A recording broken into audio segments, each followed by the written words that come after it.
Welcome back, guys. I'm looking to reach 1,000 subs. Support me by clicking the subscribe button.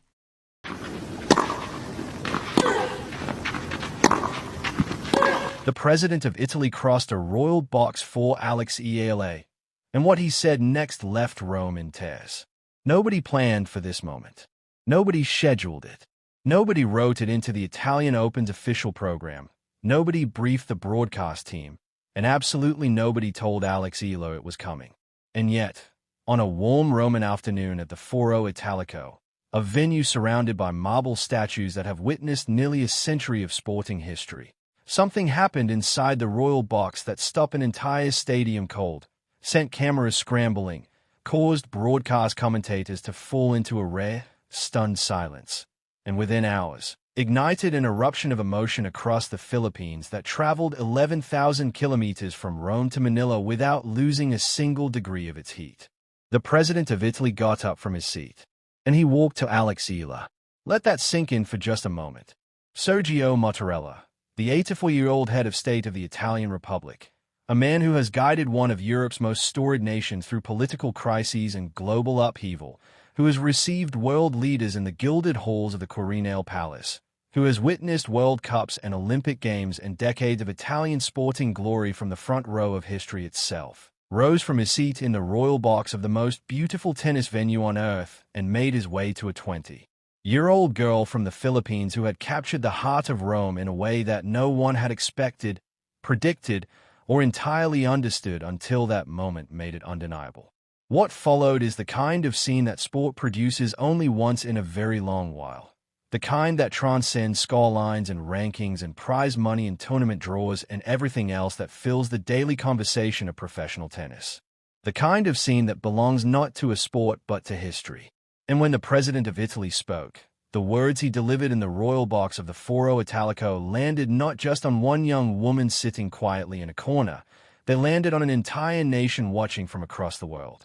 This is that story, and it is worth every single second you are about to give it. To understand why this moment happened, you first need to understand what had been unfolding at the Foro Italico across the days leading up to it. Because the stage for Mottarella's walk across the royal box was not set in a single afternoon.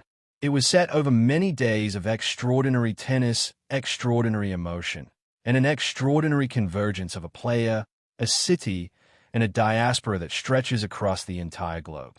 The 2026 Italian Open had been building towards something from the moment Eala's name appeared in the draw. Her first-round assignment was against Poland's Magdalena Frech, world number 45, a former top 25 player, not the kind of soft opening that eases a popular player gently into a tournament. Eala had arrived in Rome carrying the weight of a difficult clay court season behind her. Early exits in Linz, Stuttgart, and Madrid, but she had also arrived carrying something else. Something that the rankings and the recent results and the clay court statistics simply could not measure. She had arrived carrying the Filipinos. From the moment the draw was made public, the logistics of thousands of Filipino supporters began taking shape across Europe and beyond. Filipino fans living in Rome, in London, in Madrid, in Paris, in Amsterdam, in cities across the continent had one question on their minds. How do we get inside the Stadio Nicola Pietrangeli when Eala plays? The Pietrangeli holds 3,720 people. It is the smaller of the Foro Italico's main courts, intimate, atmospheric, ringed by magnificent marble statues of ancient athletes that have stood since the complex was built in the 1930s. It is widely considered the most photographed tennis venue in the sport, a place where the architecture and the tennis feel like they exist in conversation with each other rather than simply coexisting. On the day of Eala's opening match, there was not a single ticket left in that building. Not one. Every seat was filled. Every standing spot was claimed. The Philippine flag, red, white, and blue, was everywhere. Over railings.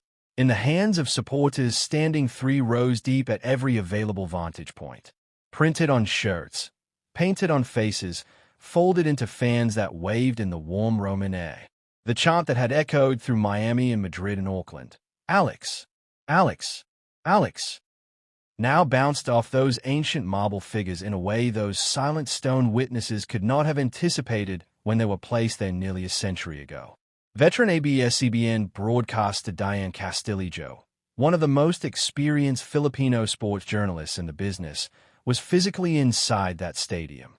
She is a journalist who covers her words in full sentences, who earns the authority of careful observation across a long career. And when she sent her dispatch from inside the Pietrangeli that evening, she needed only 4 words. Pinoy pride in Italia. That is the economy of language that a journalist uses when a scene earns it. When what is in front of you is so complete, so self-evident, so emotionally overwhelming, that adding more words would somehow diminish it rather than enhance it. What Eala did on that court matched the atmosphere her people created around it.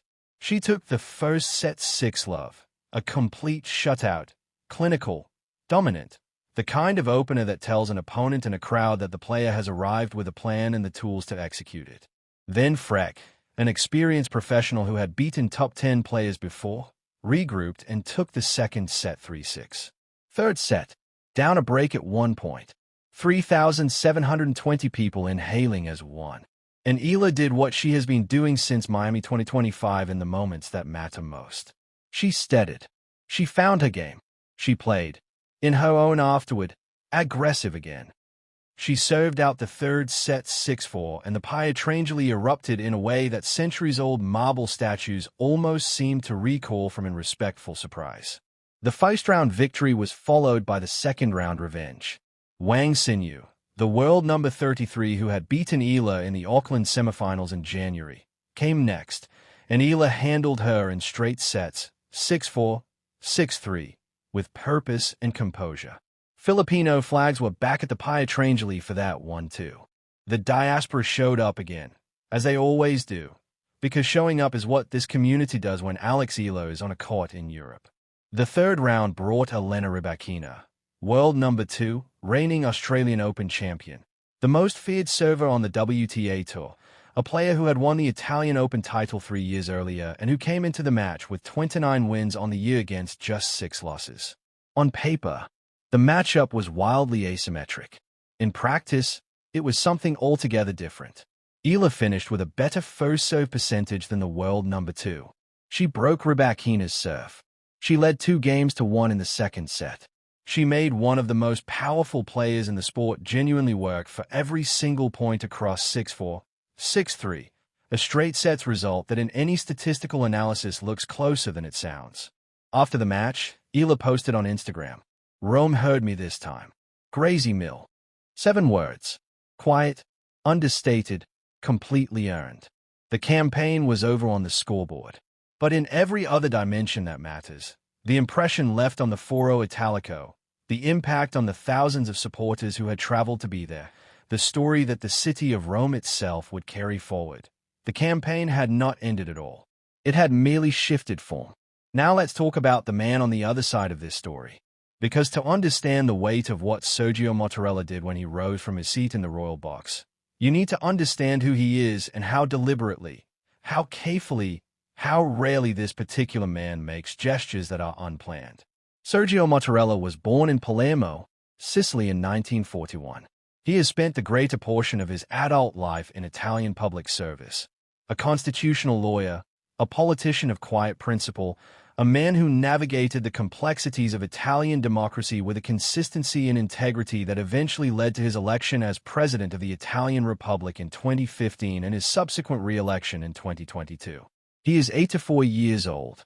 He has met virtually every head of state on the planet. He has guided Italy through moments of genuine crisis, political instability, pandemic, economic turbulence, with a steadiness that has earned him an unusually deep level of national respect across political divides. He is not a man who acts on impulse. He is not a man who makes gestures for the cameras. Every movement, every public word, every official action is the product of considered purpose. In the days immediately before the Italian Open semifinal weekend, Mattarella had been demonstrating exactly how closely he follows Italian tennis. On May 4th, he welcomed Italy's victorious Davis Cup and Billie Jean King Cup teams to the Quirinale Palace, Italy's equivalent of the White House, for a formal celebration of their 2025 World Championship victories.